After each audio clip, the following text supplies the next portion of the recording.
Bueno, a partir de 5 milímetros ya no puede ser leve, ya es una destrucción prácticamente moderada, ¿no? Que todavía la podemos regresar con los dedos y reacomodar y fijarlo, ¿sí? Y la profunda es cuando ya tiene un desplazamiento bastante marcado. Y ya cuando sale completamente el diente, pues ya, como les había mencionado, ya se llama avulsión, ¿sí? Entonces, para que vayamos identificando más o menos por milímetros, cuando es una leve, una moderada y una profunda, ¿sí? Destrucción profunda. Bueno, ahora, esto que acabamos de ver, o sea, lo que vimos la vez pasada, se refiere exclusivamente a otras tres divisiones, ¿verdad? Porque el origen de una destrucción son fisiológicos, traumáticos, que son los que estuvimos viendo, ¿sí? Y los mecánicos. Al hablar de los mecánicos, son a eso que podemos provocar nosotros mismos, ¿verdad? ¿Cómo? Pues a través de los movimientos de ortodoncia, ¿sí? Con la ortodoncia nosotros podemos provocar realmente que salga un diente, o meter un diente, ¿verdad? O rotar, o girar, o vestibularizar, palatinizar. Todos los movimientos se pueden hacer con la ortodoncia bien manejada y sin riesgos, ¿ok? Ahora,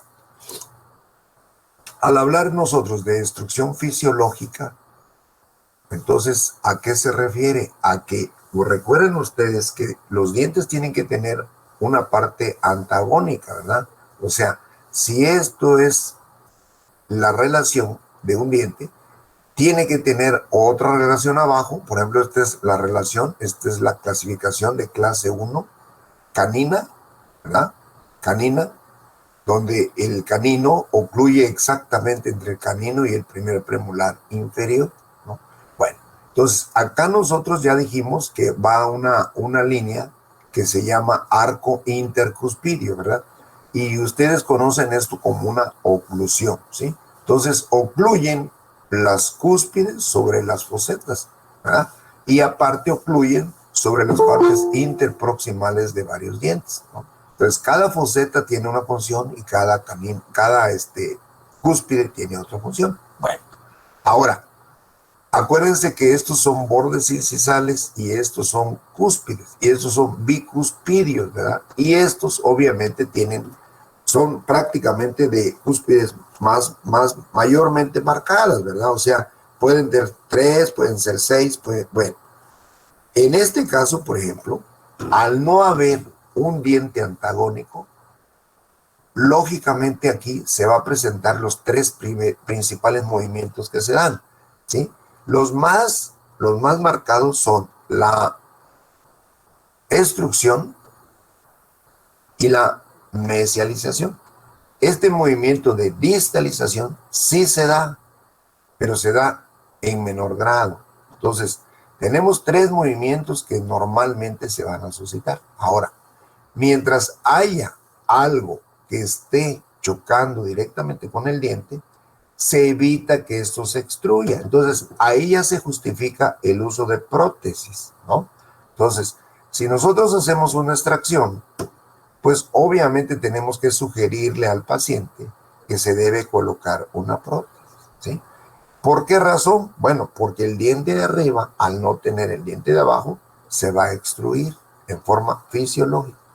Si el paciente, por ejemplo, no lo entiende, no lo acepta o simplemente no puede, bueno, pues el riesgo principal va a ser que el diente más posterior y el anterior van a tener un movimiento, ¿sí? Que se llama movimiento de campana, ¿no? Entonces, este se inclina, no se desplaza a nivel radicular, sino simplemente se inclina, ¿verdad?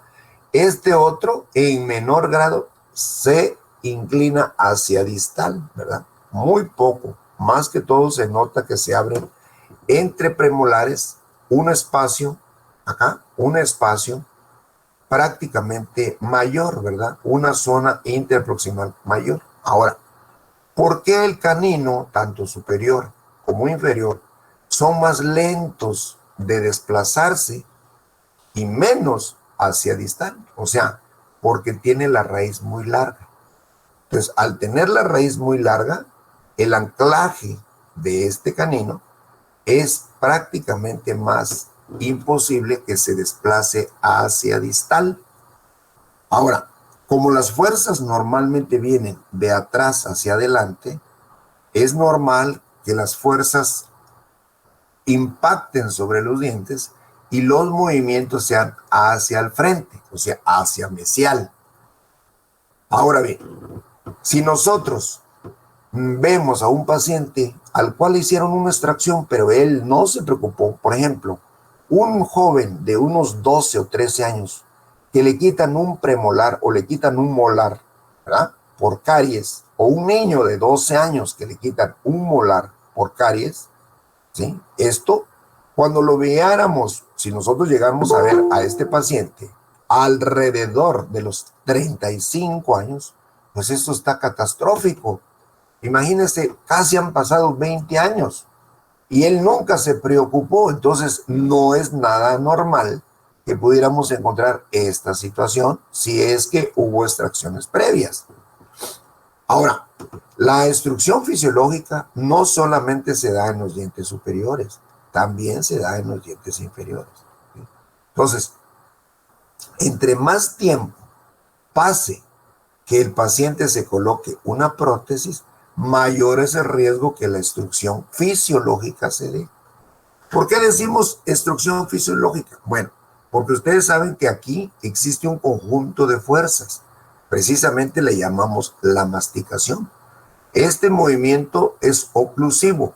Al no tener nada antagónico, pues el diente está trabajando, ¿verdad? Junto con todos los dientes, ¿sí?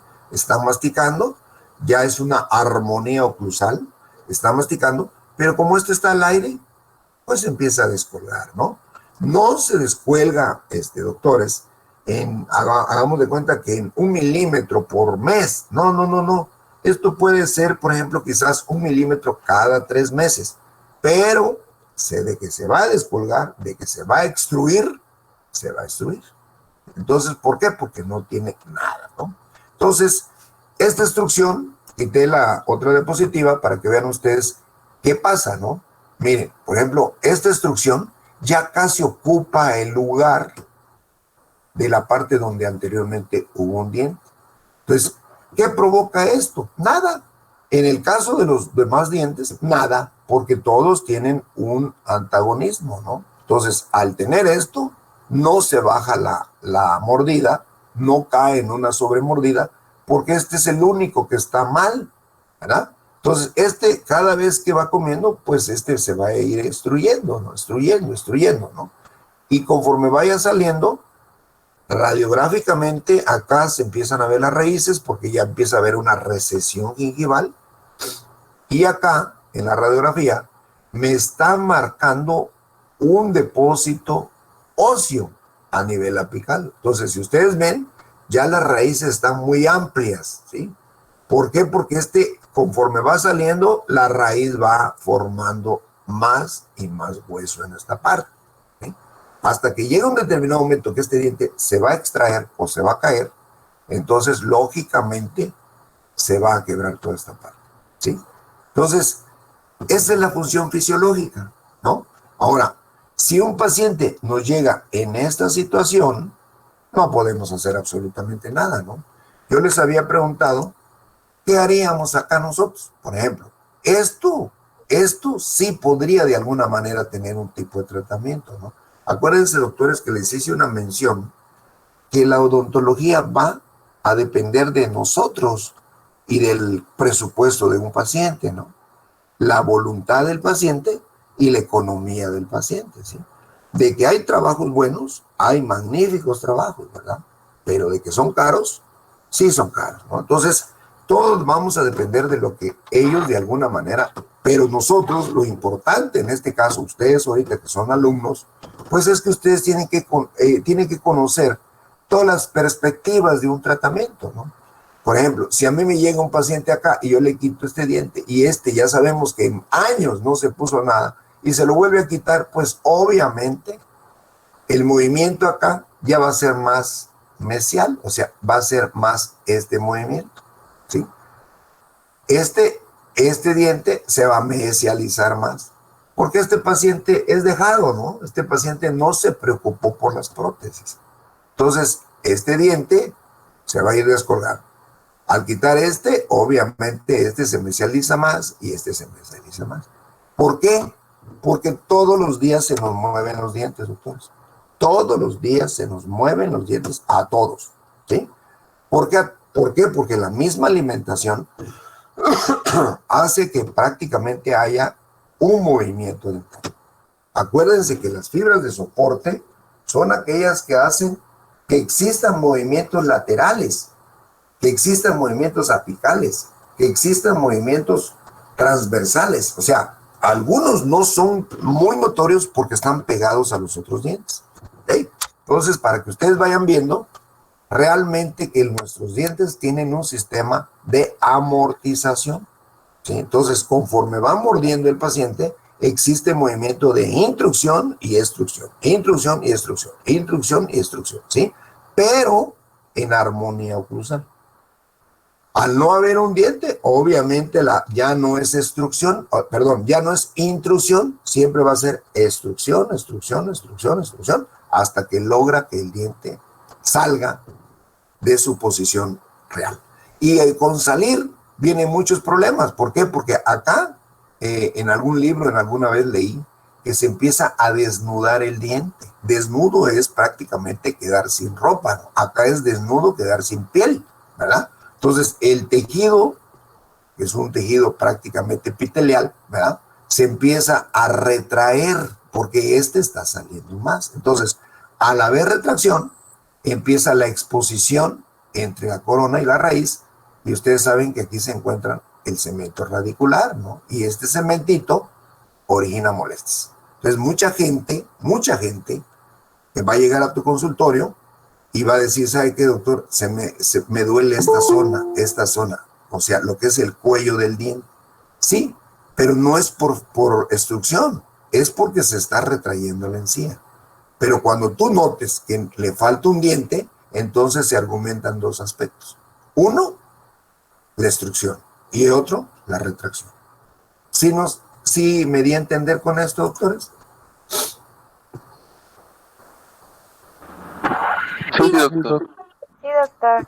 Ok, ahora, algunos tratamientos de estos, doctores, cuando ya son demasiado marcados, por ejemplo, en esta zona, aquí podríamos intentar intruir un diente. Sí se puede, sí podemos, ¿verdad? Pero no se olviden que aquí se va formando precisamente un depósito cálcico, ¿verdad? Un depósito óseo.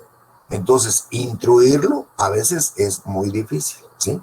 No digo imposible, pero sí digo muy difícil, ¿no? Ahora, ¿con qué finalidad lo intruiríamos? Bueno, ahora este paciente sí ya se está preocupando por un puente. Es muy posible que cuando le hicieron la extracción no haya tenido suficiente dinero para pagar una prótesis, ¿sí? O el dentista no lo orientó hacia los problemas venideros, ¿no? Entonces, no le dio la buena orientación para que pudiera considerar el problema al cual se iba a enfrentar. En este momento, cuando ya él está así, él decide prácticamente, o a cualquiera de estos casos, ¿sí? Miren este que está colgado, ¿no? Entonces, él quiere ponerse ya una prótesis acá, ¿sí? Una prótesis. ¿Y cómo se va a poner la prótesis si todo está colgado, ¿no? Ustedes pueden ver, este es un paciente ya mayor, donde tiene acá una exposición radicular y esto. Bueno, entonces, ¿cuáles serían nuestras alternativas de tratamiento, verdad? Acá tendríamos, por ejemplo, que cuando existe una extrusión fisiológica, la ortodoncia es algo muy bueno, ¿no? Ya dijimos, en el primer grado, nosotros mismos podemos con los dedos intruir el diente, ¿no? ¿Sí? De aquí dependemos mucho, doctores, si realmente estamos viendo que esto fue pronto, ¿sí? Por ejemplo, en el mismo día y en el mismo momento, ¿verdad? Si hay una extrusión y pasa un promedio de una hora, hora y media, pues nuestro índice de probabilidades que sea positivo es correcto. ¿Por qué? Porque vamos a intruir un diente, ¿no? En forma digital, o sea, con los dedos vamos a ponerlo en su lugar y listo, ¿no? En algunas ocasiones es ponerle anestesia, regresar el diente, más si se trata de un niño, regresar el diente, ¿verdad? O de un adolescente o de un adulto, se debe poner anestesia y nosotros acomodar el diente. Una vez que ya lo pusimos en su posición, entonces ya queda nada más la fijación. Acuérdense que les dije que si es un diente impactado, debemos agarrar dos de un lado y dos de otro, ¿no? Bueno, ahora, cuando es mayor a los 4 o 5 milímetros, entonces ya nosotros, algunas veces se usa este tipo, ¿verdad? Esto es un alambre de ortodoncia. Aquí pues ya el paciente puede más, pidió incluso por su trabajo, por su condición social, ya pidió brackets transparentes. Entonces, ¿qué se hace? No vamos a intruirlo nosotros con los dedos porque es mayor a los 5 milímetros. Entonces se coloca y un alambre flexible haría nuestro trabajo, ¿sí? Se coloca lo que vendría siendo prácticamente un plano de Andrews, que se supone que es todo lo derecho que pueden ponerse los brackets, ¿sí? Y este alambre flexible, como estos están en una posición y este está mal, entonces va a hacer que este diente se vaya intruyendo. Si estamos hablando de una extrusión, la parte contraria sería una intrusión. Entonces, acá lo venimos intruyendo. Para eso sirve esto. Ahora, esta intrusión no va a ser de un momento. Probablemente se lleve un mes o 2 meses hasta que esté bien alineado. Y ya una vez que esté bien alineado, prácticamente todos estos son los soportes. Ya una vez bien alineado, ya hacemos una fijación. ¿Sí? Acá, en este caso, pueden ver que existe un botón. Esto se llama botón, ¿sí? Entonces, acá, esto ya es más sofisticado, ¿no? Acá ya se colocan unos tornillos óseos, ¿sí? Que ustedes lo pueden poner. No hay tanto problema por la colocación, ¿no? Esto a veces los maxilofaciales tienen este kit, pero ustedes también lo pueden tener. Y es algo relativamente muy sencillo, ¿sí? Caro, pero sencillo. Cada tornillito de estos, para que tengan ustedes una idea, cada tornillo de estos, cada los que van al hueso, cuestan 1,000 pesos. Entonces, estos tornillos que van acá cuestan 1,000 pesos, ¿sí? Entonces, ¿por qué antepongo el precio? Bueno, porque estos tornillos van dos. Entonces, ¿cuánto van a cobrar ustedes? Por eso vuelvo a repetir, ¿verdad? Que esto va a depender directamente de lo que el paciente pueda pagar, ¿sí? Entonces, si nosotros tenemos una situación como esta, ¿sí? Entonces acá no podemos poner nada, doctores, porque si le ponemos algo, obviamente el impacto que va a sentir el paciente va a hacer que haya un rechazo. ¿Por qué? Porque estamos con nosotros con la finalidad de meter esto, pero nos estamos olvidando que esto es un martillo. Y entonces las fibras de soporte, acuérdense que las fibras se reforman cuando hay quietud, ¿sí? Las fibras se van a regenerar cuando no hay movimiento. Entonces, si el paciente está masticando, las fibras que se debieron haber regenerado acá no se pueden regenerar porque este paciente tiene movimiento, ¿sí? Tiene un impacto. Entonces, lo que se hace es trabajar directamente sobre el diente. Se le coloca un botón, este es un botón, ¿sí? Se le coloca un botón metálico, obviamente, de ortodoncia, y se le ponen ligas, ¿sí? Se va a colocar una liga acá, ¿sí? Y se va a colocar una liga en el lado contrario, ¿sí? Pero tiene que tener precisamente un tornillo. Aquí pueden ver ustedes, doctores, cómo a través de este tornillo está haciendo una distalización, un movimiento hacia atrás. Pues este tornillito es fácil, ¿sí? Una vez que ya nosotros tenemos la radiografía, ¿verdad? Primero que nada se tiene que tomar una radiografía y luego colocar el tornillo entre los dos dientes, librando el ligamento periodontal, ¿sí? Entonces, no podemos ponerlo directamente en el centro del diente.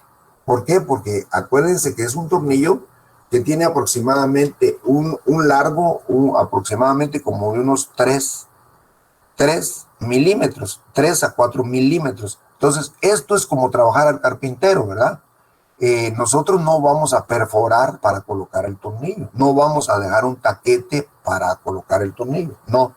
Acá el mismo tornillo con el desarmador, que es un desarmador especial quirúrgico, se coloca primero que nada la radiografía, luego se ve sobre el hueso donde vas a apoyar el tornillo, ¿no? Entonces, ya una vez que viste dónde estás librando el ligamento periodontal, el ligamento, entonces colocas acá el tornillo y ya el mismo desarmador se coloca el tornillo sobre el desarmador y se empieza a insertar, ¿sí? Obviamente este paciente va a estar anestesiado y ustedes se empiezan a insertar, ¿no? Y ya colocaron tanto en vestibular y pueden colocar el otro en palatino, ¿sí? En palatino recuerden que el hueso es más duro porque son las tablas internas y entonces hay menos riesgo, pero sí tenemos que contar con la radiografía para librar que no lo vayamos a poner ni en la raíz de ningún diente ni en el ligamento periodontal. ¿Por qué? Porque entonces lesionaríamos otra cosa. ¿Sí queda claro esta situación, doctores? Ahora, bueno, muy bien. Ahora, mire, fíjense bien, esto es en sí el objetivo, ¿no? Si nosotros logramos poner este tornillo, vean cómo de la liga se empieza a colgar, ¿no? Por ejemplo, acá es muy sencillo, porque como solamente es un diente, obviamente estamos viendo que esta es una sola raíz.